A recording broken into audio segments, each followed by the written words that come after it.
On this episode of Thank You for Sharing, a deep conversation is had between two old friends.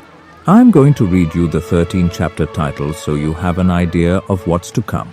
Throughout the episode, at the end of each chapter, I'll pop in and give you a summary of the next. Chapter 1, The Crossroads of Comfort and Fulfillment. Chapter 2, Growing Up, From Jokes to Deep Talks. Chapter 3, Harmony of Happiness, The Balance of Authenticity and Positivity. Chapter 4, A Healthy Man Wants 1,000 Things, A Sick Man Only Wants One. Chapter 5, Breaking Out of the Mold. Chapter 6, Learning from Your Lowest Moments. Chapter 7, We Often Make Two Major Mistakes. Chapter 8, Intentions Dictate Social Interactions. Chapter 9, Alcohol and Vices. Chapter 10, The Importance of Having Strong Male Friendships. Chapter 11, Turning Criticism into a Positive. Chapter 12, The Importance of an Intimate Relationship. Chapter 13, The Prerequisite to Accepting Unconditional Love. Give this video a like if you have 2 thumbs. Great, thank you. Now, let us begin. Chapter 1, The Crossroads of Comfort and Fulfillment. Diving into the complex decision of remaining in a comfortable, familiar role or seeking out new, potentially fulfilling ventures. You find yourself in a predicament regarding other people wanting a certain life path for you, but you might not fully agree with it. To a degree. Yeah, to a degree. I think I'd say my work has been my life. I've grown up in my industry, but I'm just interested in seeing what else there is out there, changing my career trajectory. I think that's a natural phenomenon amongst all youth in general. We get pushed out of college and we're like, all right, I'll take a random job. I just have happened to have this job for far longer than just college, but everyone I talk to around our age group, mostly is they get to their work and then they're like, oh man, what if I don't want to do this? And I think it's just common amongst everybody. It's always just, the grass is always green on the other side. You think there's something else out there for you, and the fear is that there isn't. But you're a good proving point that if you find what you really want to do and you're happy with what you're doing, yeah, then you can truly feel fulfilled. Right, so you find yourself in like an interesting predicament because you have stability, you have a clear path with the route that you're in by taking over your father's company. Yeah. But you're not satisfied, you're not deeply fulfilled, and you feel that there's like a void that not a void, but like you feel that there's more to the world that you haven't explored yet. Yeah. But at the same time, you're also faced with this immense certainty, security, and comfort because you have like a guaranteed way to satiate your income. Yeah, no doubt. I think contentment / complacency to a degree, but I've fulfilled my means to my ends. Like I can get what I want because I'm comfortable, but I would just also like to see how else I can make myself comfortable. I've only known this one way. And what are you gonna do about that?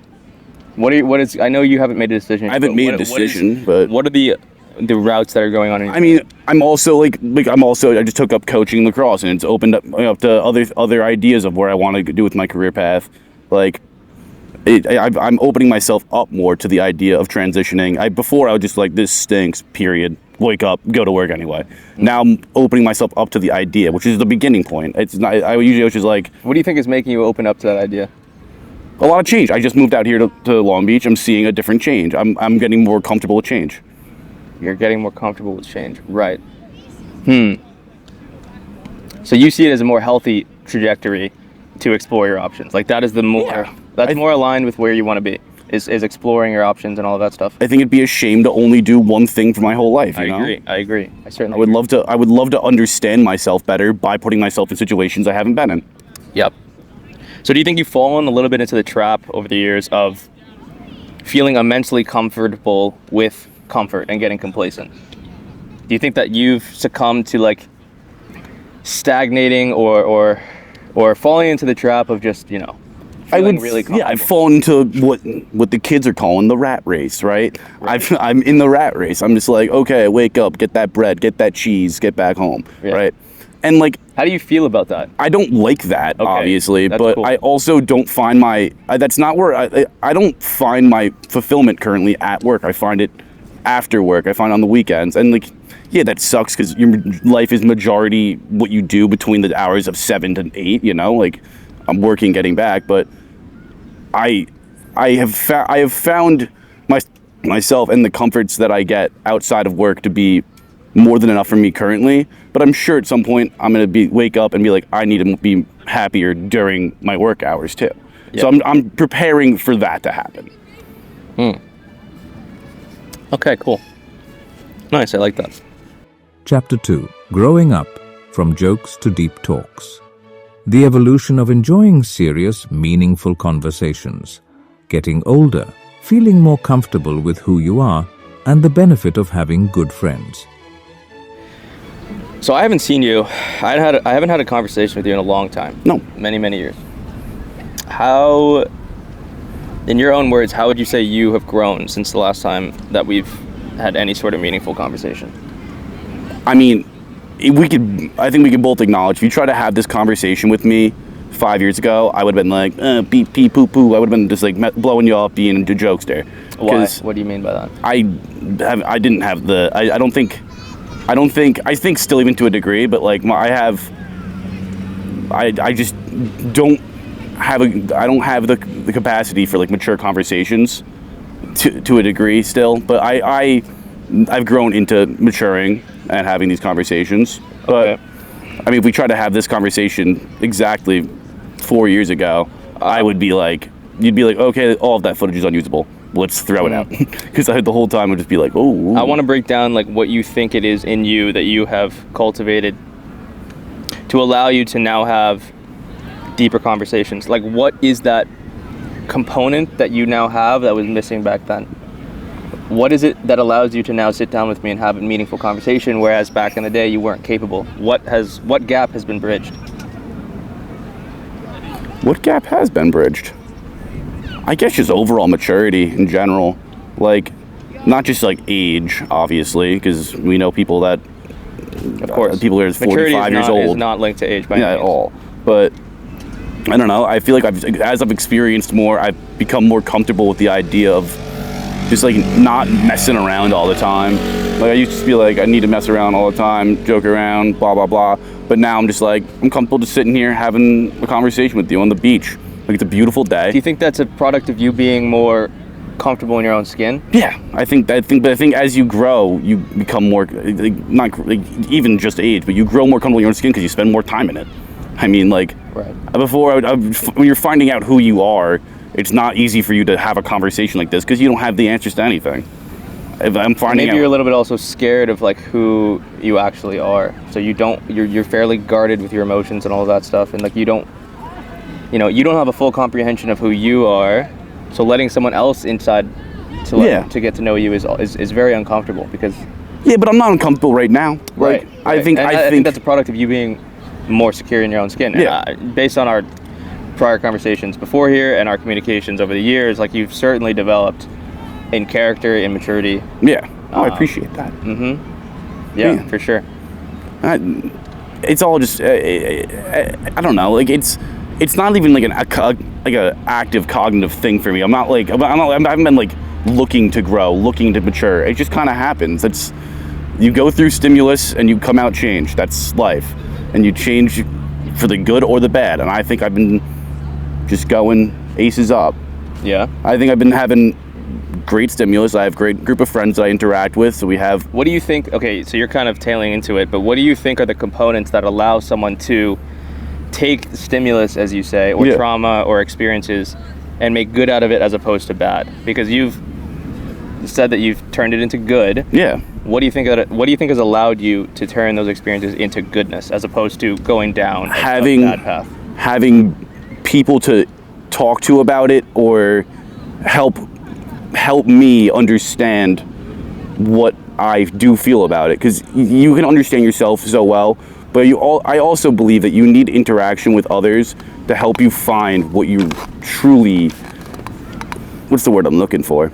Like, in order to fully understand yourself, you have to see that, like, how other people... You have to bounce your ideas off of... of like-minded individuals. Ground your opinions in reality, in some sort of tangible reality, so you communicate with others.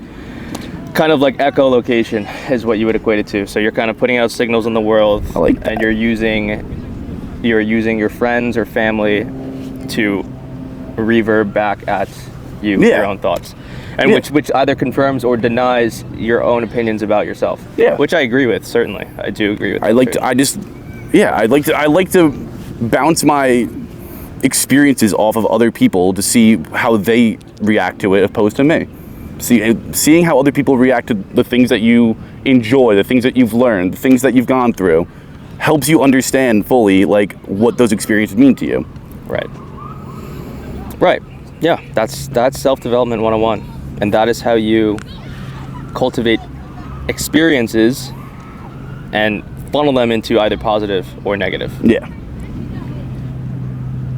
And I guess you would go the negative trajectory if you lacked people to bounce ideas off of, if you lacked support networks, if you lacked communication skills. And I think, that is one of the biggest reasons why people spiral downwards, is they lack the ability to express themselves, affirm or deny their opinions, all of that stuff, and they kind of get locked into their own. Well, a lot of people are afraid to express themselves. They're afraid because they've been denied in the past. So they're like, oh, if I say this, people are going to think I'm a stupid idiot. They're not going to be like, I'm like, oh, I really enjoyed the beach day. They'd be like, they don't express that because they may be like, oh, no, before in the past someone told me I was an idiot for liking the beach, so I'm not going to say anything like that. And that's how people just get like mopey and dull, and I don't like that. Chapter 3. Harmony of Happiness, the Balance of Authenticity and Positivity, the Journey of Cultivating Self-Respect, the Desire to Spread Joy, and the delicate balance between maintaining personal authenticity and fostering a positive environment for others. Right. Would you consider yourself mopey and dull? Not even a little. I think I'm super, super happy with myself as a human. I think I truly do enjoy Justin Diorio. I'm a big fan of myself, I'd say. I wouldn't say I'm like a sociopath or anything like that, but I really do, like, I wake up and I'm like, you know what? I'm a pretty cool guy. I have a good time. People do you have a deep respect for yourself? What'd you say? Yeah, I do. Like, I respect myself. Yeah. For sure. I think I strive to be someone that other people want to interact with. I don't want to be someone that they're like, oh, it's Justin, like, let's get out of this party. I don't want to talk to that guy. Yeah. I want to be the person that I want to be like, oh, it's Justin, let's go talk to him. Do you think, that's awesome, I love that. But do you think that, and I actually have my own opinions on this regarding you, but do you think that mindset can get yourself into a little bit of trouble with yourself? Yeah. Where you're seeking, you're fronting with yourself. You're putting on a front in order to appease, or you're being disingenuous to who you actually are for the sake of the acquisition of others, their affirmation, their approval. Yeah. Do you think you've ever fallen into that trap? I've fallen into that trap before. And what do you think about that trap? I don't like it. Obviously, it's not. You never want to not be yourself, but I think like there's times where I've put on a show, put on a happy face, and but I think when I do that, it's not for myself. It's kind of just like I put on a happy face because I like it when the people around me are happy. I don't want to come to a conversation and be like, I actually don't like that. I don't really like that. Right. I've come to a conclusion with myself is like I really don't like dismissing other people or calling out their ideas at all. I'm very open to hearing other people's points of view, just because I don't want to put someone down and go against what they say just for the sake of conversation. I want to make sure we're all like I'm on the same page with people, and we have different point of views and stuff, but end of the day, I can have a polar opposite person with me. I think we still have a good conversation because I think we'd still enjoy each other's company. Because I'm willing to listen to that. I'm willing to. What is it about you that inclines you to want to make others feel better? And I'm only asking that because I know a lot of people don't have that characteristic, and I think that that's a fairly unique characteristic to you in particular, is you feel the desire and need to always make others feel good around you, whereas that innate desire just isn't there in a lot of people. Yeah. So I think it is a positive skill. It can be a slippery slope, but it is a positive skill overall. So how would you describe that to someone? Like, how would you...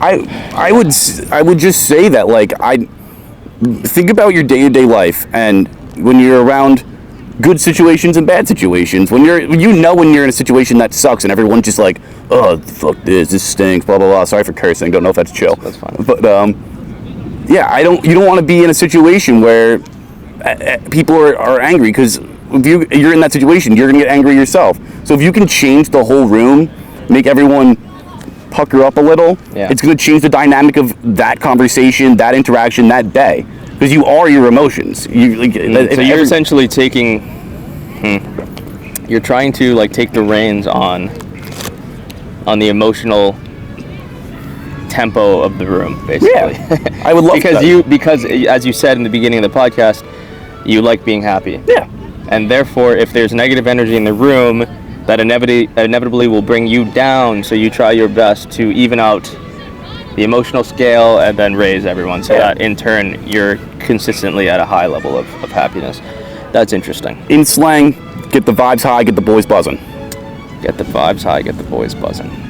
Yeah, that's good. That's really good. Chapter 4.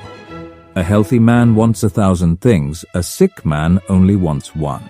Big life changes that can come from a health scare, the importance of catching things early, learning to triumph in the face of adversity, and how it can shift your view on what really matters in life. I want to touch on your cancer experience. Okay, fair enough. Yeah, so you are a 25-year-old male. 25. Are you 25? Yeah. Fuck with it. You're a 25-year-old male. I don't know anything, actually. I know that you... Maybe you can explain it, but to the extent that I know is you had testicular cancer. Yes, I did. And you're okay now, is what I know. That's all I know. Yes. So if you could touch on maybe the emotional impact that has had on your life, and how it has arraigned your viewpoint on how you live your life. I can tell you the most profound thing I took away from all that experience is, like, everything that you think matters, it just doesn't. Right. Like, I that week, I'm like, oh, I have 3 business meetings. I have to make sure I get to work on time, make sure I get this pipe delivered on time. Have you ever heard the terminology, a healthy man wants 1,000 things, a sick man wants one? Yeah. I think that's kind of what you're referencing. I just had a million things going on that week, and then I go to the doctor, and they're like, you have cancer. And then I was like, oh, cool. None of that stuff I had to do. No, I don't have to do it now. None of that matters. It doesn't matter, because at the end of the day, someone is going to...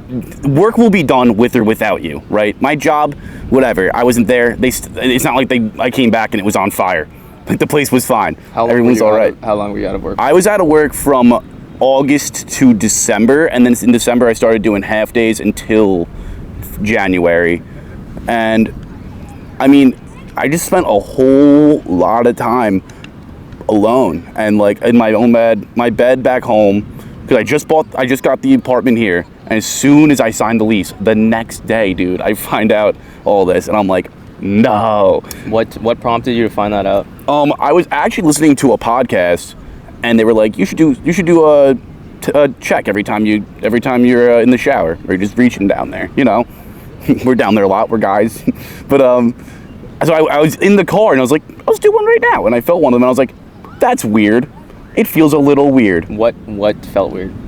My testicle, my ball. It felt different than the other one, and I was like, that's really weird. So then I went to a doctor and didn't even tell my parents anything. Just like, I was like, I'm gonna go to the doctor real quick, and I left work early one day, went to the doctor, and they tested it first, and they're like, oh, it's probably just a cyst, and then they did a ultrasound on it, and they pulled me in this room, and they're like, yeah, this is hard to hear, but you have cancer. And like, you know in movies when like they tell you like daunting stuff, and then everything's like, it turns into like blah blah blah, and it's like a ringing. Yes. That's literally what happened. Like, she said a million other things, and I was just like, wow. And she's like, did you get all that? And I was like, I got none of that. So we're gonna have to run it back. And then this lady ran it back. Awesome experience. Like, I mean, she's super helpful throughout the whole thing. And from there, I mean, I was like, all right, I'm not gonna work for the rest of the summer. I have all my stuff. Like, right as soon as you do that, everyone starts catering to you, kind of, which I don't like, but whatever. Like, all of my appointments and stuff are set up like by the hospital. Like, they literally put a collar on you, and they're like, all right, this is what you're gonna do. Come on. Right. And like, it was super easy and simple. Like, I really can't equate, like, people are like, oh, they hear I had cancer, and like, they feel bad, and like, I really can't equate it to having cancer. Like, it didn't feel like that. It almost just felt like what's the word I'm looking for? Just couldn't do anything for a little bit, because I was like never your life was on pause. Yeah, literally, because I didn't have to do chemo, I didn't have to do radiation, thank God. So what was the? Okay, first I want to ask you: did you ever fear for your life? No, because they kept me super calm, and it was a stage 1 cancer, and they were like, it's not a big deal. 1 in 12 men will find testicular cancer at some point. It's not going to be a big deal.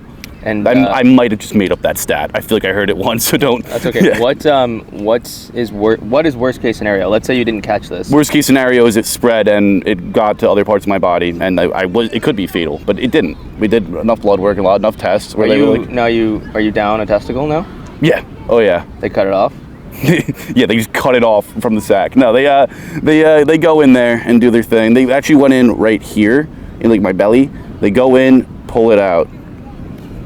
I never saw it since. But it's vestigial, which means it's not necessary for normal body function. As in your other testicle. No, because it's actually performing at a higher rate now, which is interesting. Because I was like, oh, I'm super tired. I think my testosterone might be down. And I went to the doctor, and they're like, no, you just got out of surgery. You're tired because you got out of surgery. Your testosterone levels are completely fine. It's in overdrive now. The one is just like really cranking out. Interesting. Nice. So that's reassuring that I guess you never feared for your life. No. That's very interesting. Is this in the realm? I don't know. I'm uneducated. Is this prostate cancer or is this different? No, prostate cancer. I mean, it's a whole different. I mean, cancer is cancer. You can. Its cells are just going crazy. So a cancer is going to be the same thing almost anywhere. Did they give a reason for why it happened? Yeah. They can't. They can't. It could be anything. Right. Could be anything. It also there's cancer in some of my family's history, but I mean there's no testicular cancer history. Yeah. They really don't know a lot about these things. It's interesting. Right. When you go to the doctor, you find out how little they do know. A lot of it is just like, it's good speculation. Yeah. I asked them that question. I was like, so can we find out what caused it? And they're like, no shot we can find out what caused it. And I was like, really? And they're like, no, it could be a million things. It could just be because your body was like, fuck it. Right. So. Yep. It was. So you're glad that you caught it early? Certainly glad I caught it early, yes. And you did catch it early, yes? Yeah, I got very lucky that I listened to that podcast that told me just to touch my balls. Yeah. It was really, really, really... Speaking to the camera right now. Tell the guys to touch their balls. Touch your balls. Go down. Hey, you. Yeah, Tim. No, not Tim. Not Tim. No, Tim, you don't have to. Everybody else. Pause. Pause this right now. Open up your pants. Throw your hand down there. Make sure they feel the same. If they don't, call a doctor. Okay. Quick. So, feel the same is what they should feel. Yeah. They should feel both like normal balls. Mine felt like there was a lump on the side, and I was like, oh shit. Okay. And what did that lump feel like? Was it like hard? No, or so it just felt like ball material. Okay, interesting. It just felt different than the other one. That's the only way I can describe it. Yeah. All right. That's really good information. And I'm glad that you're still kicking. Thanks, dude. Appreciate that. Chapter 5. Breaking out of the mold. Removing the social shackles. Moving laterally to progress. And a pressure to disconnect and reposition yourself. You have any questions for me? Yeah, I do, man. Like, this journey you've been on, it's been as much as like self-actualization as it has been like also developing new skills and honing your old ones. Like, as I'm sure people know about you, they know your history. You've been doing content forever. You used to do content with me and all of our friends back here, but now you're doing your own thing, and it's awesome. And it's really cool to see how talented you are. Thank you. Appreciate that. What is your perspective from someone on like the outside? Like, On like what? Your content? I don't know, I'm very curious how others perceive my endeavors, because I only know what I'm doing through my lens. Yeah. And I'm curious because you have a pretty distant lens, but also at the same time, we were very well connected back in the day. So I'm curious, like, well, I mean, you were getting into it, but if you could elaborate a little bit, like what your take is on my journey from like a very external lens, because I would just, for my reference, I'd like to know. Yeah, no. I mean, as people probably know, like you moved to Canada, and it was tough because we were all really close. Like our friend group, we still all hang out. Like it's not normal. Like, we did not have a normal friend group. It was super close. Yeah, it was awesome And like childhood. unbelievable experience. But when you moved, it was tough, and we were like, damn. But you've been obviously had these skills for a long time, and it's been really cool to see you find ways to use those skills in just very different ways. Like you've done all of the stuff with the police department, all your own stuff, like, and your content never stays stagnant. It's always something different, and it's really cool to see that. It's cool, like your editing skills and just the ability to find nice shots never ceases to amaze me. It's really cool. Thank you. Awesome. I appreciate that. Of course, my man. Yeah. It was a really interesting departure from my life here when I left to come to go to Canada. I'm extremely glad that I did do it.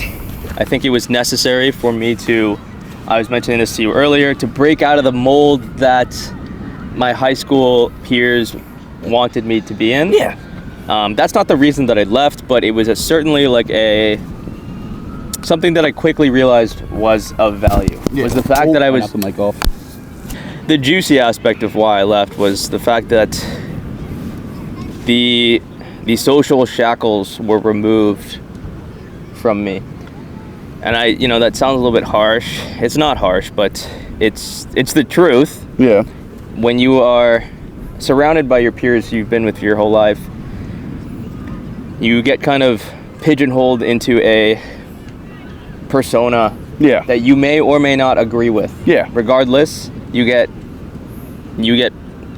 stuffed into a person that your peers tell you that you should be, etc. And I'm sure you can relate to this. Yeah. And removing myself from that situation was extremely important for me. And I've done that twice in my life. I did that with my high school peers, and I did that with my university peers. Yeah. And both pivotal times in my life, for sure. Because it allowed me to enter the next tier of my life. Yeah. Without being, capped at a ceiling. And I feel like a lot of people get complacent and capped at a ceiling because their peer group holds them back. Yeah. Not maliciously, but just because when you try to escape, that tier level, your peers just will naturally do things to not bring you down, but keep you level-headed and keep you leveled. Yeah. My only counterpoint to that is you can look at someone like, I don't know, the only person I know that does like content and stuff like you is Holden, our friend Holden from home. Yeah. And he's pretty much been, even though he's in LA, we've been in contact with him nonstop. And obviously you guys do way different content. He's a singer, songwriter. And we've been in contact with him I've been in contact with him every day of my life since I've known him, pretty much. And it's interesting. But I can see how like your interactions with your friends could mold your content in general. I'm not even talking just about my content necessarily. No? Just your life? Oh, absolutely. Yeah, that's fair too. Your interactions with you are the sum of your interactions. I mean, like, if you're interacting with the same people every day, you're gonna ride a line. Yeah. And it depends if you're comfortable getting off that line. Do you want to get off that line, or do you want to keep going and staying, I don't know, not stagnant, but exploring a little bit. Yeah. Or like, I know what you mean. Yeah. And I think there's a place for both. Yeah. I think like there are multiple, obviously to each their own, there are multiple different personas and personalities. Yeah. And there's no right or wrong, but I've definitely taken the explorative, independent route. Yeah. And when I get too reliant on my external peers, there's a pressure inside of me that feels the need to disconnect. Yeah. And reevaluate, and then reposition, which is cool. I personally love that characteristic about myself. I think it's a very would you cool say trait. would you say you like starting with a blank slate? Like that's like you like to go and just start anew when you dive into like parts of your life, or do you like isn't the right word. I'm more open to the idea of starting fresh than the next guy. Probably. Yeah. It's not something that I necessarily like to do. I don't get acute enjoyment out of it, but like I have a deep comprehension of the benefits that come with starting fresh. Yeah. And it's not starting fresh. It's just changing scenery. It's not starting fresh. It's I don't know what the right terminology would be. Changing scenery, sure. It's when you hit a ceiling, you move laterally, and you pray for an opening in that. And there tends to typically be openings in a new lateral position. Trying to find the weak points. Gotta knock on that wood, find where there's no stud. Through it. Yeah, sure. Yeah, and I really like that method that I've chosen. Where it's like get comfortable, build lifelong relationships in a tier. Yep.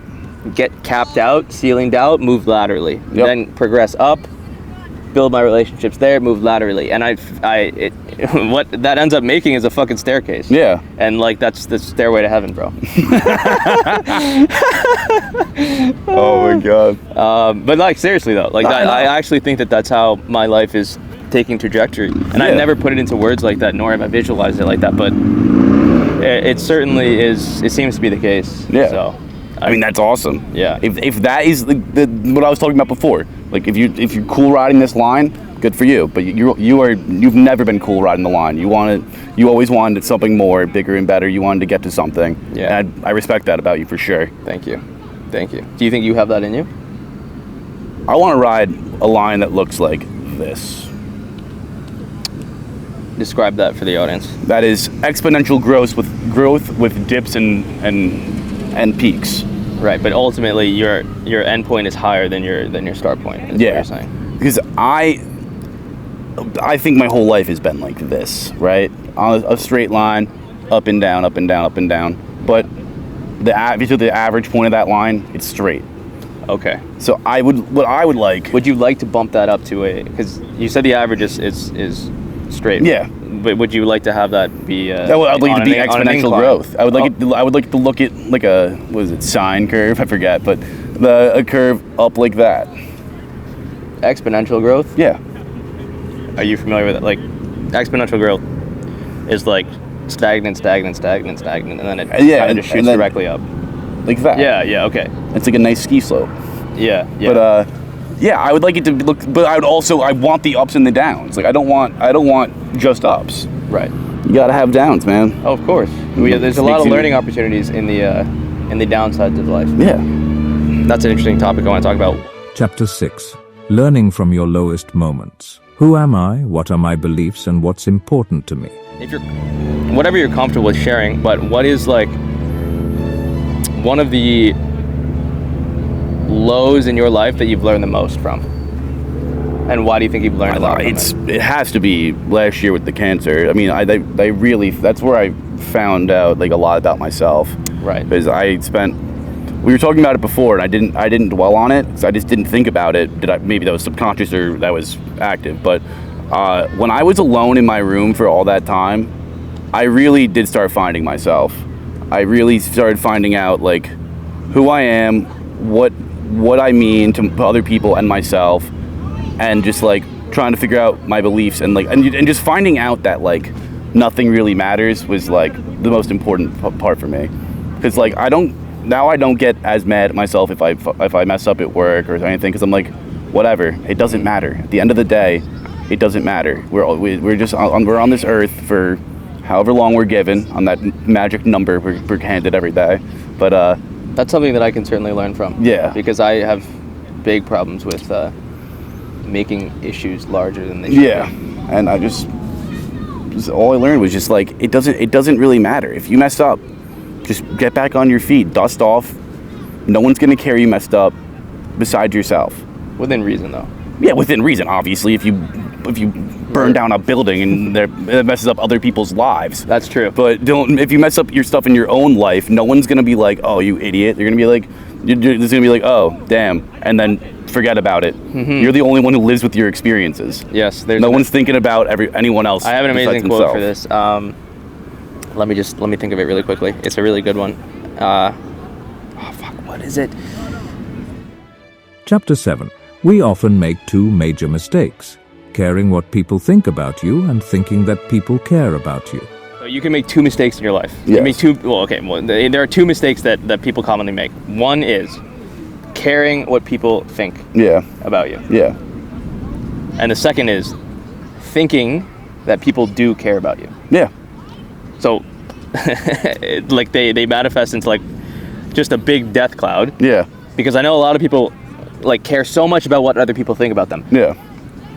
But then you take that a step further, and then you realize that people aren't even thinking about you in the first place. It's a huge fallacy that humans somehow have fallen into the trap of. But no one's thinking about you for the most part, other than your immediate family and the people that should care about you. And you shouldn't care about what they think anyway. But they're not even thinking about you anyway, so it doesn't even matter. Like it's very interesting actually how we are such social creatures that we bend to the whim of other people's opinions. I think as people, we just think that everything we do is, what's the word I'm looking for? I'm not scrutinized, but like just evaluated by other people. Yeah. We think that like, oh, he did this, so this. It's not like people react to everything you do and just care. They don't. Like they will forget it in 2 seconds. But you think everything that you do as a person is like people like are grading you on it essentially, but it's not how it is. No one cares. You can do anything. I could get on this beach right now, do like the crazy stuff ever, get fully nude, run around, and people talk about it for 3 weeks, and then after that they not forget. even 3 weeks. Yeah. 3 minutes. Yeah. That's very interesting because I fall into that trap a lot as well. Like I would never do anything that pushed my boundaries of social comfortability. Yeah. Well, I'm trying to get to that point where I would like to do that. Like I would like to be able to cold approach people. I would like to be able to have genuine conversations with strangers, and I think I will get to that point. But there is just that barrier that prevents me from, just like a lot of people, I'd say most people. Yeah. I always find it so interesting when you get like a little child. I'm sure you've experienced like one of these, like a little child who is just boundaryless in their approach. It's the best. Yeah, and they come up to you like complete stranger. Obviously, it's not the most beneficial for survival purposes, but obviously but not. It's so intriguing to me when a child has none of those social boundaries in place. I'm not saying it's good or bad, but it's a very eye-catching trait because it's very far and few between in the population. So I think if you can harness that and cultivate it, it could be a superpower for sure. Yeah. It's very interesting. I mean, a little kid will walk up to a stranger and be like, what's your second favorite dinosaur? They will say anything to you. I mean, I experience it all the time, and it's awesome. Like, I wish we had more interactions like that as adults. Like, yes. Because we just like, we're so focused on like, I hope it's normal to do this. I hope it's cool if I say that. Yes. And like when a little kid comes up to you and just like asks you like, oh, do you know anything about race cars? And you're like, no. And they're like, oh man, I do. And just tell you about race cars. Yes. Like it's the best experiences I have. Like I just sit there smiling and I'm like, you're wild. Chapter 8. Intentions dictate social interactions. Peeling back the layers on how social interactions work. How would you interact if that was like a grown man though? I'd do the same thing now. No, I wish I was more comfortable like walking up to someone and be like, excuse me, like I'm new to the area. Can you point me in the direction of like your favorite thing to eat around here, and what would that be? Right. I wish I was more comfortable doing something like that. Certainly. And I agree. I think that would create a very cool environment. And I would argue that there are likely places that are like that, like smaller towns, local 100%. places in Europe probably like. It's different culture. Certainly, yeah. In Western culture, especially in New York, I found it's very head down, keep to yourself, shut the fuck up, and if you talk to me, I'm gonna punch you in the face. Yeah, literally.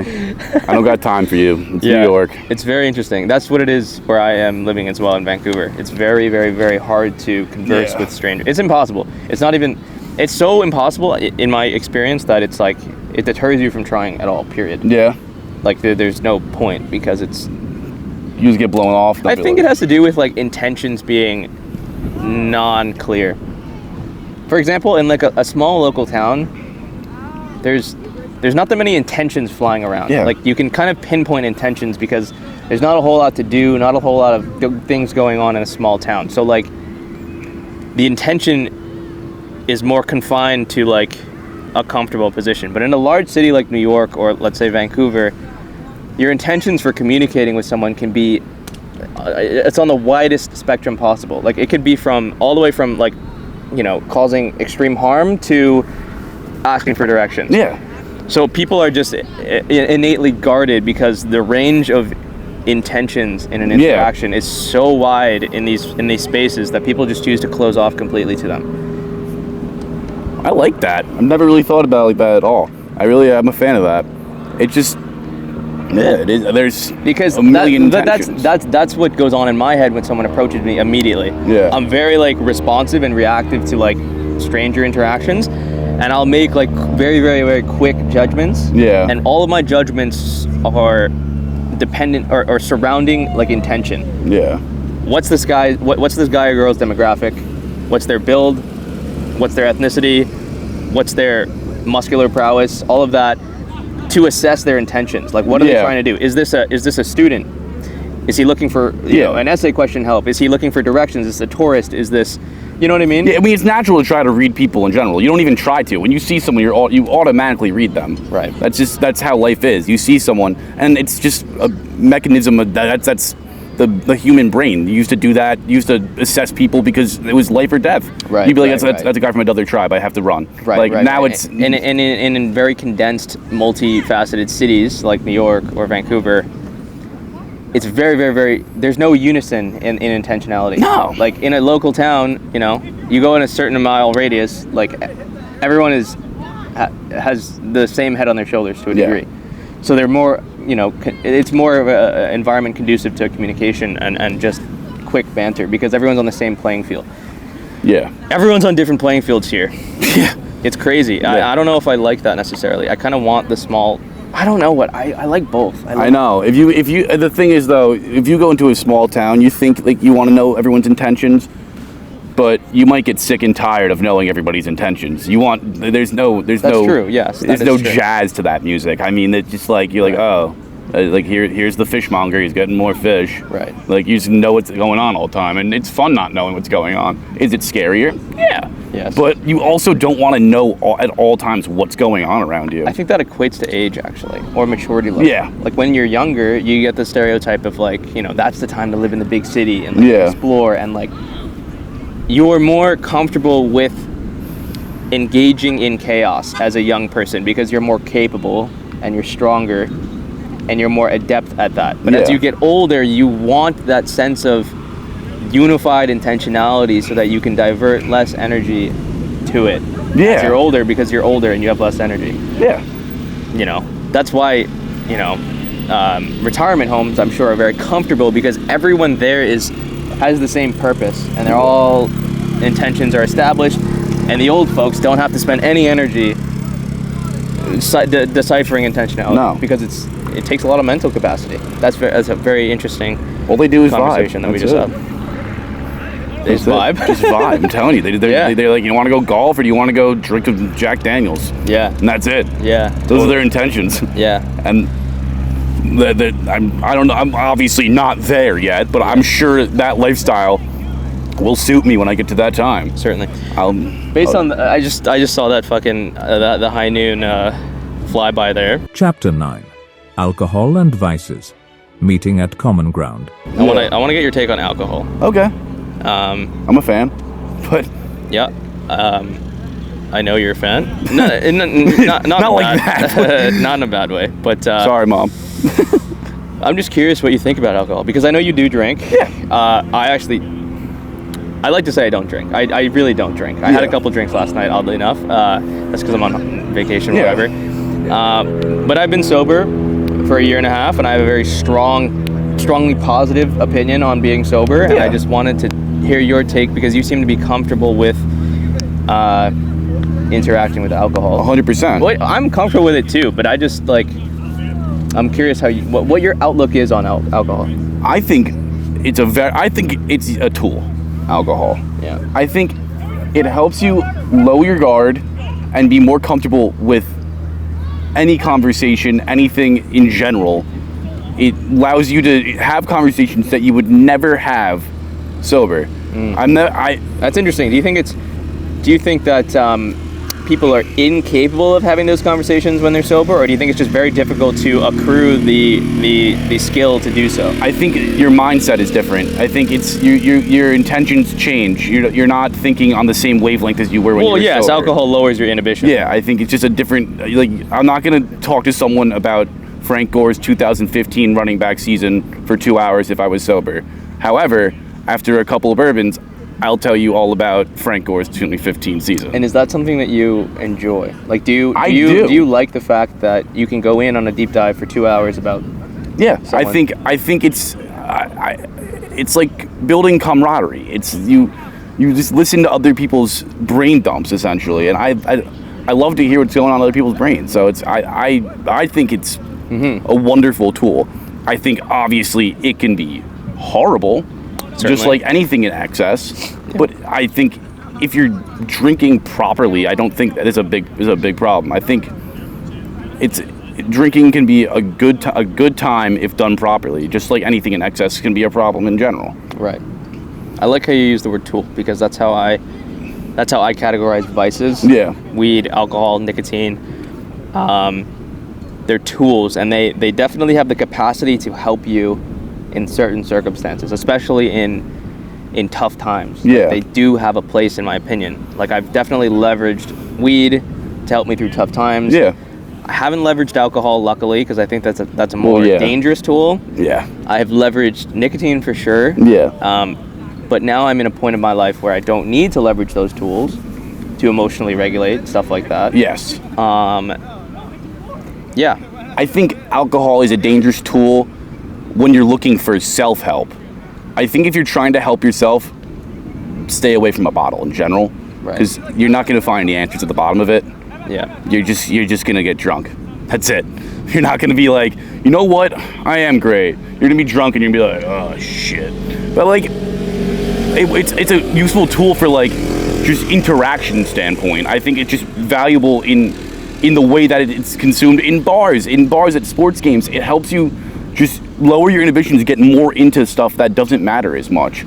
I think it allows you just to care about things that you wouldn't care about if you weren't on it. And I think let me stop you right there. Do you think that is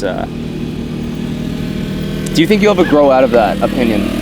No, I don't. I think because like what you're saying, like on paper, if you were to write this down, doesn't sound too positive. Like let me just paraphrase what you're saying. So you're saying that alcohol allows you to care about things that your sober self wouldn't care about. Yeah. So essentially what you're doing is you're creating two different versions of yourself, essentially. One with interests of drunk or intoxicated Justin, and then one of interests with sober Justin. Yeah. Do you think that in an ideal world it's more beneficial to have both subsets, or is it more beneficial to merge those into a single sober lifestyle? Do you understand? Like, I understand what you're saying. I just don't think it's as deep as that, personally. Really? And that could just be ignorance. Really? I actually, like, I do think it's as deep as that, because I think alcohol is one of, like, the most importantly detrimental things in our society. Yeah. And I'm not wronging you for drinking at all, and this is why I wanted to have your opinion on it. And I like how you said, you know, this could possibly be an immature take on that. And I'm not saying that it is or isn't. But yeah, I just see it as, like, from the way that you're explaining it, you're essentially gifting yourself a different persona. Yeah. To a degree, though. I think you're also you're just opening yourself up to ideas in a different manner. Like, again, like the same thing with, like, a little kid coming up to you and talking to you about your second favorite dinosaur. Like, if you're more likely to have those kind of interactions, right, if you're a little boozed up. I'll do that with a stranger at a bar, and all of a sudden, the next day I'm golfing with this dude just because I got drunk and hung out with this guy. I made a new friend. Right. I think it's a valuable tool in encouraging and enhancing interactions in the right environments. Cool. Yeah, I really respect that opinion. I don't agree with that. That's fine. Yeah, it is fine. And Guess we're gonna fight after this instead. Audio on, full on fight. we got to be drunk for it, though. Yeah. No, I'll be drunk. You can be sober. Yeah, we'll see who wins. You can kick my ass, and I'll be on the ground like. Yeah, no, I don't agree with that, and like I respectfully think that like and I'm not saying you're immature, but I think as you grow, like I predict what will happen, and this is kind of what happened for me, is like you will become more comfortable with that sober state of yourself, and you'll feel less and less inclined to adopt a more intoxicated state of yourself. Yeah. And for all intents and purposes, the route that you're on right now is working for you, and you seem to be truly happy and all that stuff, and that's awesome. And I do think that there will come a time inevitably when you may start to value your sober self way more than your drunk self. Because your sober self has way more thick of interests, way more comprehensive interests, whereas your drunk self just cares about Frank Gore's 2006 season, right? Like which there's a place for that when you're young and when you have the time and capacity for it. But when you have a family, when you have responsibilities, when you have dependents, when you have mortgage, all that stuff, there may not be time to spend 2 hours talking about Frank Gore's 2006 season. It's fair. Frank Gore's getting a lot of press from this. Shout out Frank Gore. I don't watch sports at all. Nah, I certainly do. Chapter 10. The importance of having strong male friendships, bouncing your own thoughts off of others to ground them firmly in reality. Do you watch movies at all? Not as much anymore. Yeah. Are you a big TV show guy? I delve into TV. What's your go-to pastime? To pass time right now, because now I live with all of our friends from our childhood. It's mostly just hanging out with them and shooting shit. Yeah. It's we'll put something on in the background, but it's not even like we're really watching it. It's mostly just interacting and just talking about our days, our life, what we're gonna do. How important do you think it is to have grown up and still be around other males that share similar interests and like? Because I think it's incredibly vital. I've had incredibly strong social networks all throughout my life. Yeah. University, high school, now still. I mean, our connection is still very strong, and I haven't seen you in many years. I can advocate that it's like having strong, as a male at least, having strong male friendships is like imperative to the success of your person. I would 100% agree with that. I think like just having like-minded individuals to bounce stuff off of each other if I didn't have that, I don't know what I would do. I really believe like just having my friends around me at all times and just like talking to them about stuff, bouncing my ideas off them has been super, super vital for my growth as a human. What about it do you think is so vital? Like what do you think is accomplished by having other males around you that you can't do by yourself? Like what component is it? Do you know? I think it's just like, I don't know. You want to make sure when you have ideas that they're like other people can share in those ideas. You don't want people to be like, you don't want to have an idea and be like, is this true? Is this bad? I don't know what this is. Like an idea in a vacuum is no better than idea. Like it's no better than having no idea. Exactly. You want to hear other people express their opinions on the things that you express your opinions about. So you want to hear them talk about like the things that you're interested in to make sure, or the things that you're not interested in. Anything really. Yeah. Just to gauge other people's opinions. It just helps with life. Like you just have to know what other people feel. I think. And what about the bullying aspect? And I say bullying very loosely. I mean bullying as in like guy to guy bullshitting, banter, harassment level, like the beating out of imperfect traits. You know what I'm trying to say? Like if you're messing up, like if you're doing something socially unacceptable and you don't have male peers around you, that bad social quality will be at liberty to flourish. But if you have a bunch of males around you, and I found this in my experience, all of your socially unacceptable tendencies, like truly socially unacceptable tendencies, will be hammered out of you if the males that you surround yourself with are of a caring, genuine nature and who want to help you. So what's your take on that? Do you think that that's been extremely valuable for your 100%. life? I think, I don't know how many things I've done that have gotten beaten out of me. And no one knows that, because that doesn't even happen on a conscious level, especially when you're younger. You're right. It's more of a it's a molding.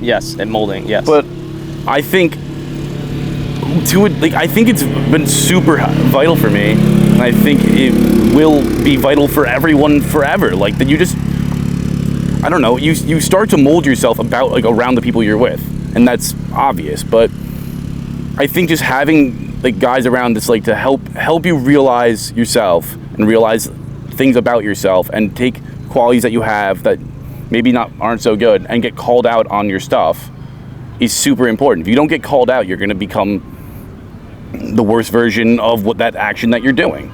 Certainly. Yeah. That's so interesting, because Chapter 11.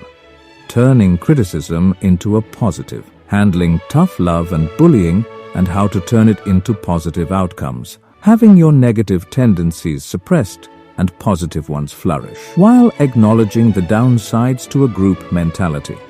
this goes back, not goes back, but being able to handle criticism. Yeah.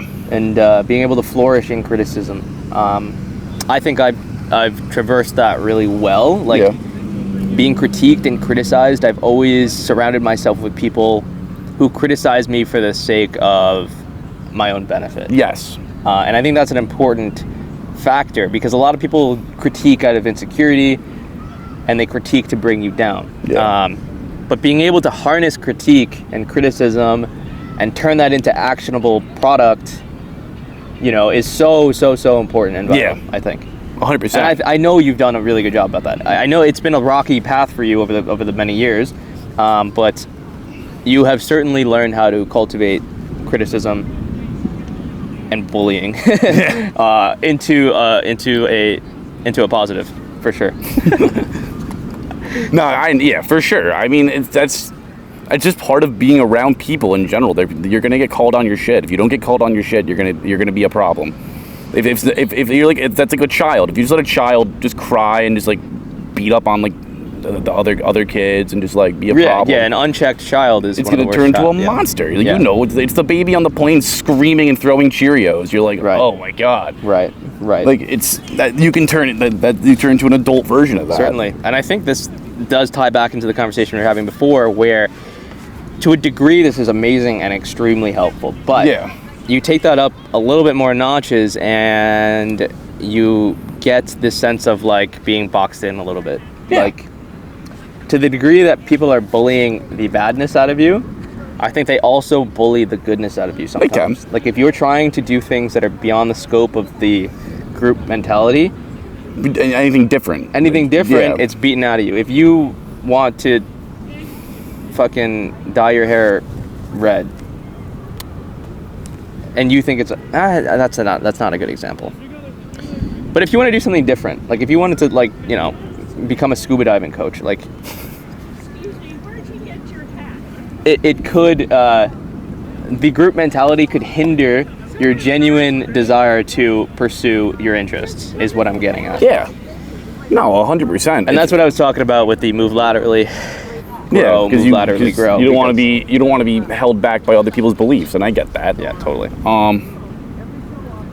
I just think if you make sure you're with like-minded individuals, the goodness aspect won't happen as often. But again, that's also something. The tearing down of the goodness aspect. Yeah, certainly. I don't think that's going to be as much of a problem as long as you're with like-minded individuals. If you surround yourself by people, I don't want to surround myself by people who will do that to me. Yeah, totally. Who will be like, oh, you like playing guitar? You're kind of a loser.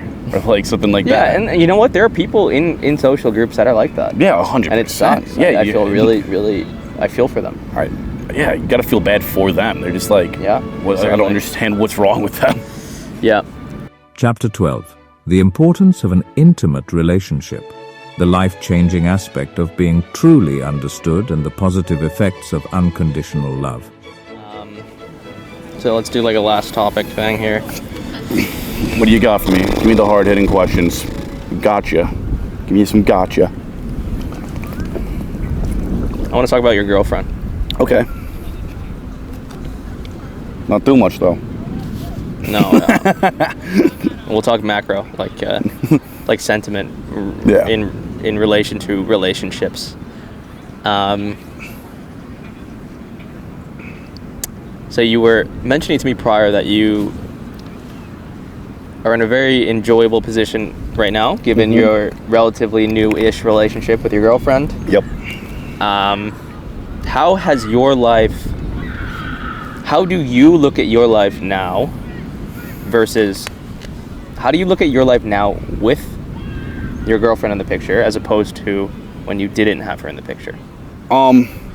It's interesting because she was always in the picture. We've been friends forever, me and her. But not having her as my significant other, speaking on that realm, like, my life has been so much better having her around overall. It's another person you can bounce ideas off of, you can hang out with. It's just like having another best friend. And like, I don't know, I think having romance in your life is vital, like feeling love and being loved and just like everything that you say and do being understood. And like, even if it's not understood, it's bounced off. And why do you feel this way? Why do you do this? And it helps you understand yourself more. But I think just having romance in your life is super important. Just like, for what reason? Just to know that, like, end of the day, you are loved. Like, there's unconditional love out there. There's conditional love where like you perform well and you get a like, hey, good job. But the unconditional love, you wake up and you have a shitty day at work, but you come home and guess what? You're still loved. You didn't do anything to deserve it, but you still got it. I like that terminology, unconditional love, and I don't think it's broken down in its verbiage enough. Like, unconditional meaning like without condition. Yeah. As in, like, you are loved regardless of situation, regardless of what day it is, regardless of the weather, regardless of anything. Yes. Like, you are loved unconditionally, and I think that is that's a very important component to have as a part of your life. I luckily have that for my like immediate family, like my brother, sister, and family. I'm sure you probably do to a degree as well. Being loved unconditionally is certainly a superpower. It allows you to like have confidence in yourself, allows you to move forward. But continue about. I'm trying to find more words to say what I've already said. Honestly, I find that it's just, I can't imagine my life without it right now. Right. Okay. I think it's been super helpful for me just like having her around in general. You've made it to the final chapter. I hope you've gotten value out of this episode, and we're excited to have you back for the next one. Chapter 13. The prerequisite to accepting unconditional love. What aspects are necessary to engage in a healthy relationship? Yeah. Or even when she's not around, just like to talk to. What are the prerequisites for being available to being in a relationship? Like, would you say that, let's say hypothetically you got into this relationship 5 years ago. Yeah. Do you think it would have been successful, and or do you know what I'm trying to get at? Like, yeah, I hear you. I think you've built up the requirements to now be accepting of this sort of relationship. Yes. And what do you think those are? I think just emotional maturity is the biggest thing. You have to be able to be willing to hear other people truly and deeply and understand what they're getting at. 5 years ago, someone would say something to me and I'd be like, I'll just take it for the surface level, but not understanding what people's genuine intentions are, like what they genuinely like, what they want to do. Really grasping like the intent behind it is the most important part of it, I think. Okay. Great. More on your end though. How do you think you've changed in order to be accepting of this? Like, I think I've grown, I've experienced, and I've been, once I want tangibles. Like tangibles. Like, do you think that your emotional vulnerability has increased in the last couple of years? Yes. Do you think that your confidence with self has increased over the years? Yeah. And do you think that those aspects are necessary to withhold a positive relationship? And if not, let me know. I'm curious. I've never thought about it. Let me give me a second. It takes two to tango. It obviously takes two to tango, but I think relationships can be successful without emotional maturity to a degree. I don't think it's required. I think it's super helpful, but there depends on what you're grading successful as. Right. Will it last? Is that what we're doing successful? Because a lot of relationships last, they're not successful. Sure. Like, yeah, that's fair. Parents that should have gotten divorced forever ago or something like that. A lot of relationships are super successful but don't last. They're quick, they're hot in a pan, and then all of a sudden has to be broken up for X, Y, or Z. You're right. So it depends on how you grade success. Right.